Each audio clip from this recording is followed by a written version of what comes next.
event page where you can get the dates and times of the future hot seats. You'll see that we have authors who haven't even started writing their first book. They're very green. Then we have authors like Jeffrey, who's had a lot more experience, very successful podcast, TED Talk, you name it. We have authors in fiction and nonfiction. So we're really trying to come at you with a lot of contrast to give you the highest and best education.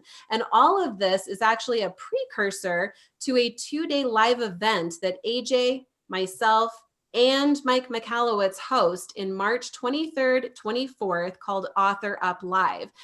This, AJ, I love our story of how Author Up Live came to be because we were literally sitting down at dinner, having lobster ravioli. Yes, Mike, AJ, and I all ordered the lobster ravioli. In fact, that night we formed the very secret ravioli club. And so we're sitting around the dinner table having lobster ravioli, and we thought, wouldn't it be fun for us to just put on this like workshop for authors and give them a copy of the launch plan that we are doing for Mike's next book, and then walk them through how to adopt it as their own and just help authors out that way. So like literally that's how it all began. And we ran our first event last June. It was so successful, so transformative for the authors in that room that we decided to do it again this March. And so these hot seats, AJ and I will be coming in to give you a taste of the value that we're going to be sharing at Author Up Live. And we do have a couple of cool things. Number one, we are going to be giving everybody who is participating in these hot seats coming in a $500 discount if you decide to come into Author Up Live. And we are going to be covering 2 nights of your hotel, which most event people never do. So $500 off and 2 nights of hotel. We'll give you information on how to do that below, but you can go right to the page and sign up. The other thing is that you might feel a little jealous that you're not in the hot seat right now. And if that is you and you're thinking, well, I wish I could pick Amber's brain or AJ's brain, I'm going to tell you at the end of this live stream how we're going to give you an opportunity to have a one-on-one call with me for free where I can give you some targeted information for your launch as well.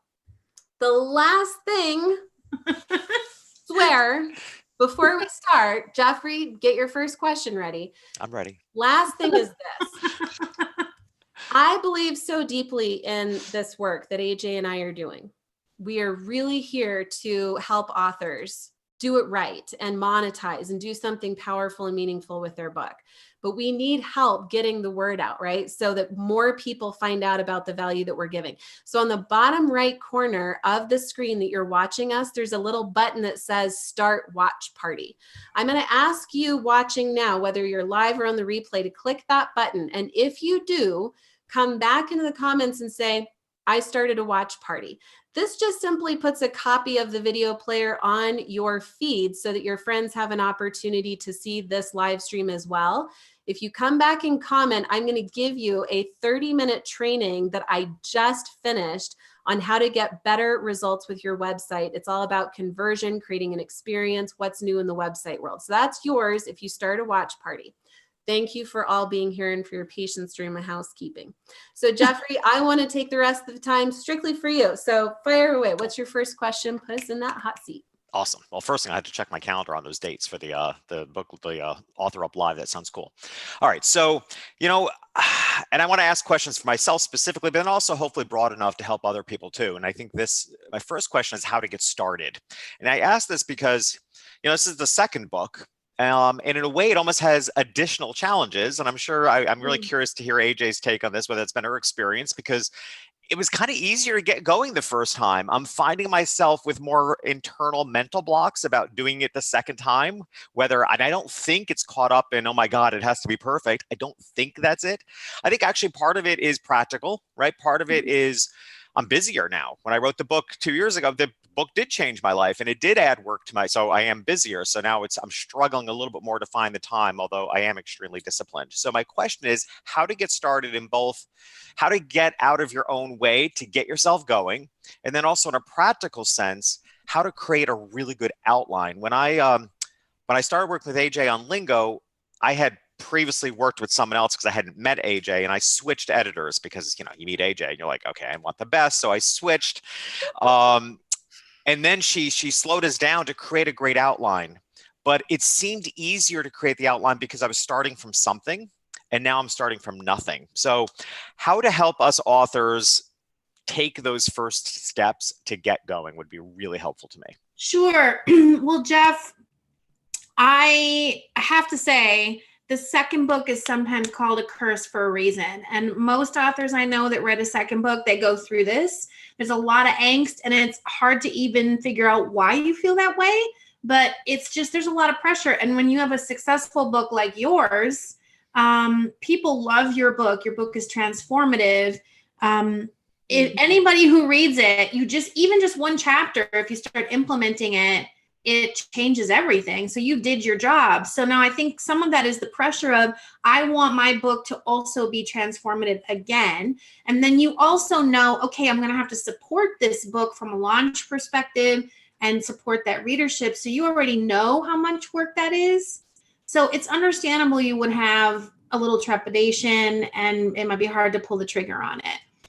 But like anything, getting started is about understanding who you're writing for. And in your case, it's deciding, am I writing for the lingo reader or am I writing for someone else? I hope you're writing for the lingo reader, because that is how Mike Michalowicz went from no one knows me to who he is today, because we just kept asking, what does the reader of the very first self-published book, Toilet Paper Entrepreneur, what does that reader need next?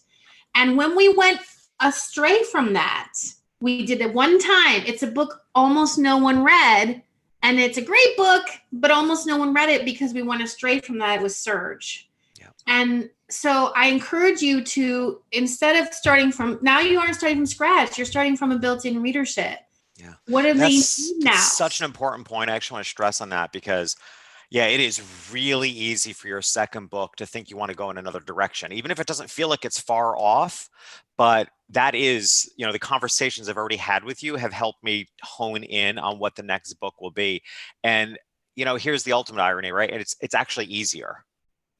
You know, why make your life harder going in a different direction? But it's hard to resist that temptation. So that's really good advice. I appreciate that, because then I can keep the same reader in mind. And then, so in a practical sense, how does one develop an outline? I almost can't remember how we did it, honestly. Well, because we started first with who are you writing for, and that deep understanding. So you have a head start on that now. Okay. And then we talked about what is the core game-changing message for that readership, and what is the promise, right? So your promise that by the time you read the end of this book, you will something, right? The outline is simply just supporting that core message and driving home to the promise.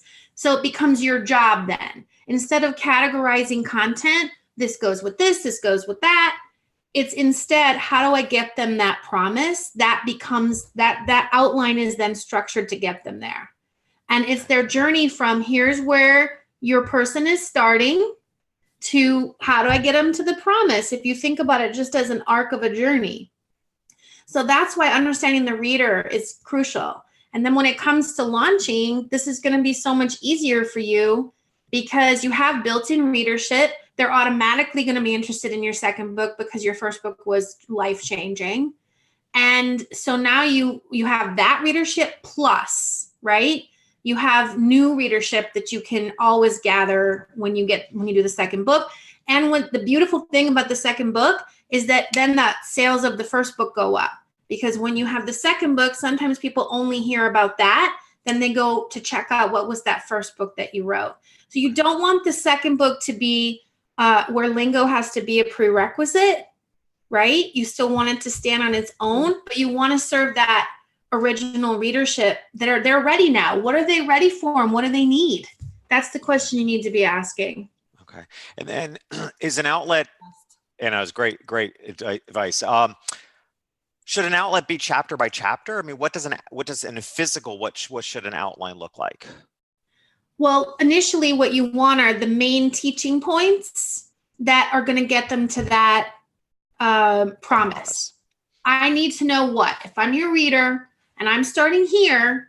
What do I need in order to get to that promise? I've got to understand or learn what, and just make a list of it. And then it goes, which is the first thing? It's really honestly super simple. Where people go wrong is they don't answer that first question about their readership and the message. Yeah. Once you know that, it's just saying, okay, the first thing, these are all the things they need to know. Now, in what order? Meaning, what do they need to know first in order to understand the rest of it? And then go ahead and order that so that almost each major teaching point is probably its own chapter. And then you have corresponding stories, right, that relate and support, provide social proof, and allow for a better understanding of the teaching point. Okay. Yeah, because I know for sure a solid outline makes the writing so much easier. Oh, you got it. You have to do it. And then this, once you have it, Jeffrey, your trepidation will shift to excitement. Okay. All right. And you can I know Amber can talk about this. I know that you can, once you have that outline and you start working on those teaching points, it makes the early marketing on the book so much easier because you have key points you can start talking about already. Okay. I just really have to take a pause and just appreciate you, AJ, because, and this also circles back to what Jeffrey was saying, this might feel like it's so effortless for you, AJ, like, oh, it just rolls off. Like, of course, this is how you do it. Right. But for me, I'm still over here. How many times have I heard you talk about this? And I'm still taking notes. Right. And so sometimes what might seem really easy for us is not obvious to others. And so that's why it's so important that we get that message out. And so I just circle that back to what Jeffrey was saying, like, oh, maybe this is a little bit easier than I was trying to come up with something different or bigger. And I'm always trying to remember simplicity. I'd be curious for those of you watching, could you comment below and let me know what was one of your biggest ahas of the session so far? Because for me, there have been several. And then Jeffrey, go ahead. You're asking great questions. This is awesome. Thank you. So, all right. So the next thing I've learned about writing a book, like I think most good things in life, they're both an art and a science. And a book launch seems to be no different, right? It's an art, the art of relationship, the art of marketing, but it's also a science. And there's algorithms we have to deal with. There's Amazon we have to deal with. So I want to talk about kind of maybe at first a little bit more of the science side of it. My background being a photographer, one thing I learned as a photographer was that I became a better photographer when the science of photography became second nature, so I didn't have to think about it, because the creative brain gets bogged down by the logical brain. So I remember as a new photographer showing up at photo shoots and having to worry about shutter speeds and f-stops. So my creative brain didn't flow freely. And I feel I'm now feeling that same thing because I haven't mastered, this is only my second book, I haven't mastered the process yet. So I find myself getting caught up in my brain's still getting caught up in the science of it. So let's talk about the science side of a book launch, which I know both of you can address beautifully. And that is, so for one, just something as simple as let's deal with Amazon. Which, by the way, when I say deal with Amazon, I've actually grown to respect them as a company. I can't believe how many times I've written, I've submitted a support ticket, and within 5 minutes, my phone rings and it's like, hey, this is Jason from Amazon. I'm going to answer your question. I'm like, are you kidding me? Like, Amazon's calling me? It's awesome. Crazy personal for such a behemoth of a company. But there's a science to working with them. How do you categorize your book? AJ, what you know of me is I don't like gaming at all in anything. And there's a lot of authors, a lot of podcast hosts that do a whole lot of gaming to make what they're putting out in the world popular. I don't like it. I won't do it. So I want to know the way of integrity. I'm not going to throw my book in some obscure category so that I can say, hey, it's an Amazon bestseller in the category of, dog nails. I'm not going to do it. So I want to know, how do we categorize our book to do the book justice without gaming? AJ, I know we could both speak on this, but actually I really want you to speak on this because you're so opinionated and I love it. So if there's anything else I can add, I will, but you have to answer this one. Sorry. You just opened the box because she did, totally. Because I have strong feelings. I'm not a big fan of, Amber just did a launch for John Briggs, who wrote Profit First for Microgems, and he was a legit Amazon bestseller. because there was no very competitive category. There was no gaming. He just put him in the categories that his book belonged in, and he became an Amazon bestseller in small business, for Christ's sake. Sorry for that's I shouldn't say it. For goodness sake. So I'm impressed with that. That means something. But the truth is, gaming the system it's about putting obscure categories that your book might fit into, like paper airplanes or something like that. And it's actually not that hard to do. The information is free and available. I just want to say nobody paid for anybody to game it. Okay. But I still do think there's value in really looking at the other books in your category, in the categories that could be your categories on Amazon. And they're only letting you choose 2. So one of the ways people game them is, it's a little known fact that Amazon will allow you to add categories. So there's a system you can go through to add them. You just go into support and you tell them you can add up to 7 more. And so even just adding the categories that are legit, you do feel good about it. Because I would argue that there are more than 2 categories that lingo would fit into, for example. Yeah, and I didn't know that there were more than 2, and I agree. And I've said that publicly many times, like the challenge of lingo, and I think a lot, and I think it's who I am, right? That my books are both tactical and strategic, but I'm a coach. I can't help but talk to the self-help and the mindset part. So I battled with where I wanted this to be a business book, but without a doubt, in order for entrepreneurs to make the differences in their lives that I hope for them, it requires some self-development too. So I did struggle with how to categorize it. Yeah, and branding, entrepreneurship, small business. I could probably come up with 10 categories that you legitimately could be in. And the other thing is Amazon is always adding categories. So there's a simple system you can do. You can go on the contact us and add the categories. You just have to include the whole chain. So from the start, right? The whole chain of main category, sub. And you have to do them one at a time. So you don't give them a whole list. You do one at a time, and they will add those categories, and you will start to see movement in those categories. That said, the reason everybody's teasing about this and asking my opinion on it is because what I don't like is when people say I'm a #1 Amazon bestseller and they gamed it and it meant they sold maybe 15 or 20 books that day, but they're not actually committed to building readership and staying with it. And you see those people drop off after that. They just want the #1 bestseller ticket the one time. And I just think it's important to nurture readership and do the launch steps that need to happen, because you can do that for 99 cents, make your ebook available for 99 cents, get everybody to buy it on the same day. Honestly, you could probably do it with your extended family. But the way Amber does a launch is it's so multifaceted that everybody's getting involved in it in an organic and legit way. So then you can actually hit those real categories, not paper airplanes made in Greece, you know? And I think what's important about that, AJ, is that, and I've always learned so much from you, but as you know, and, I had hoped that lingo would make a big splash instantly. And the initial launch wasn't as big of a splash as I would have liked, but it was not, I think 9 months later, I had like 2 weeks straight of every day being bigger than the day before. And I was like, this is 9 months after the book launch. Like, what the hell is going on here? Like, it's actually getting bigger. And I remember reaching out to you and saying, I don't know what's going on, but the book is all of a sudden selling really well. And you said and your exact words were, it's because it has legs, right? And now two years later, the thing is still selling. Reviews are still going up. And I think that's the difference. It's like, and I did hit the Amazon bestseller. It was pretty quickly after, it wasn't a long period of time. And I remember you also saying how proud you were because it was organic. Like, I barely knew what I was doing as far as the categorization. And I didn't even know, honestly, I wasn't looking to achieve that. Somebody sent me a message and said, hey, your book's an Amazon bestseller. I wasn't even checking, wasn't hoping for it. So, but I do think that it could, and that's what I want to do so differently next time at the launch, is I obviously could have done a much better job with the whole launch process and giving myself more time. And I think I am only categorized in 2 categories because I thought I was limited by that. So you can still add them. You can still add them. Know that. And Amber,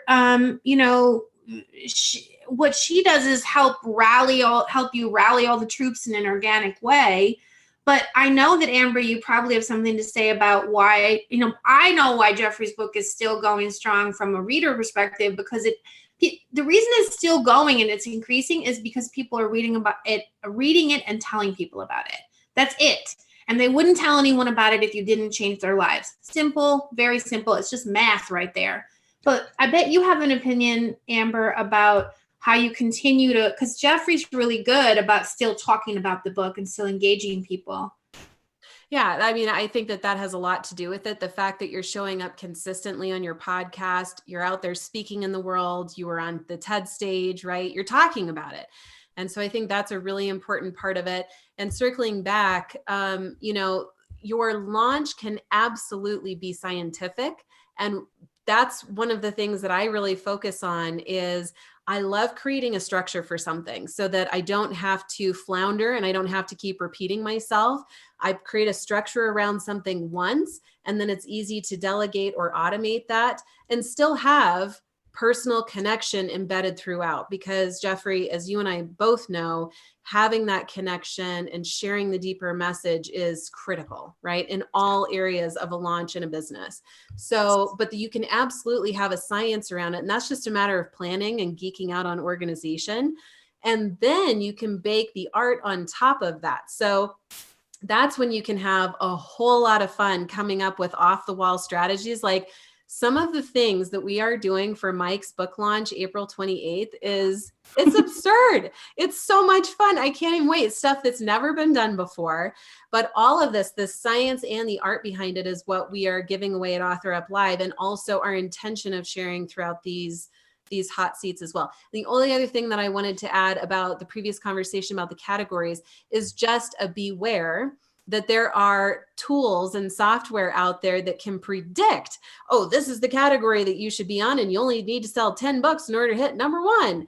But I actually just debunked the most popular software tool that does that during a recent launch with one of my clients, and it was completely off base. So it actually takes me 3 weeks of studying the categories and looking at the trends and, predicting and analyzing before I can really pick a category that is less competitive but still highly relevant, so that we can set your book up for best long-term success and also achieve number one at the same time. So that's been all bottled up inside of me. Well, I think this is such an important conversation for authors, honestly, that we're talking about the art and science of it, because this is the support as you're writing a book and you're getting ready to put it out there in the world. It's so important that you have a support team. And I think your support team should represent that art and the science, because you're foolish to ignore that both exist. And of course, if you're interested in writing a book, you're probably a little heavy on the artistic side, right? That's probably who you are.